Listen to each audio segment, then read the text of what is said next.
வேதாரண்யேஸ்வரர் கோயிலில் அகஸ்தியருக்கு சிவன் பார்வதி திருமண கோலத்தில் காட்சியளிக்கும் திருக்கல்யாண தரிசன உற்சவ திருவிழா திங்கட்கிழமை நடைபெற்றது. இறைவனை வழிபட்ட வேதங்களால் மூடப்பட்டதாக சொல்லப்படும் வேதாரண்யேஸ்வரர் கோயிலின் கதவை சைவ சமயக்குறவர்கள் திருநாவுக்கரசர், திருஞான சம்பந்தர் ஆகியோர் தேவார தமிழ் பதிகம் பாடி திறந்ததாக வரலாறு கூறுகிறது.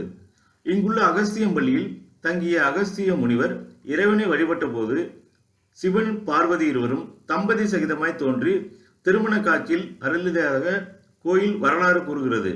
இதனை நினைவுகூறும் வகையில் ஆண்டுதோறும் சித்திரை சப்தமி திதியில் கோயிலில் திருக்கல்யாண தரிசன உற்சவ திருவிழா நடைபெற்று வருகிறது.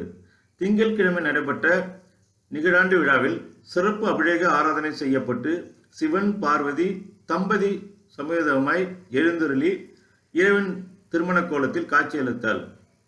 இத்திருக்கல்யாண தரிசனத்தை ஏராளமான பக்தர்கள் கலந்து கொண்டு சுவாமி தரிசனம் செய்தனர்.